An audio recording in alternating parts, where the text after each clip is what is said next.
والدین نے جو بھلائی تمہارے ساتھ کی ہے تم اس کا بدلہ کیا دے سکتے ہو؟ اگر تم نے ان کے بڑھاپے میں خبر گیری کر بھی لی تب بھی وہ بدلہ نہیں ہو سکتا کہ جو انہوں نے تمہارے وجود میں آنے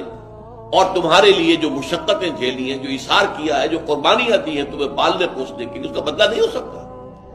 اس کا بدلہ ایک ہی ہے، اور وہ کیا ہے؟ اللہ سے دعا کیا کرو، وَقُلْ رَبِّ ارْحَمْهُمَا كَمَا رَبَّيَانِي صَغِيرًا، پروردگار ان دونوں پر رحم فرما، رحمت نازل فرما، ان کی مغفرت فرما، ان کے درجات بلند کر، ان کی غلطیوں سے درگزر فرما، ان کے گناہوں کو بخش دے، ان کی غلطیوں سے چشم پوشی اختیار فرما پروردگار۔ اور یہ در حقیقت میں تجھ سے درخواست کیوں کر رہا ہوں کہ مجھ پر ان کے احسان کا بہت بڑا بوجھ ہے، ان کے احسانات کا بدلہ میں نہیں چکا سکتا۔ وَقُلْ رَبِّ ارْحَمْهُمَا كَمَا رَبَّيَانِي صَغِيرًا، اور کہا کرو اے رب ہمارے، اے رب میرے ان والدین کے اوپر، بوڑھے والدین پر رحم فرما۔ اور ظاہر بات ہے کہ یہ سلسلہ جو ہے یہ صرف زندگی کا نہیں ہے، ان کے انتقال کے بعد بھی رب ارحمہما کما ربیانی صغیرا،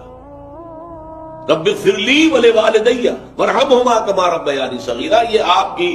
نمازوں کے ساتھ دعاؤں میں مستقل دعا ہو جانی چاہیے کہ اے پروردگار مجھے بھی بخشش فرما دے، مجھے بھی بخش دیجو، اور پھر میرے والدین کو بھی بخش دیجو، اور ان پر رحمت نازل کیجو، جیسے کہ اس نے مجھے پالا پوسا تھا جبکہ میں چھوٹا سا تھا۔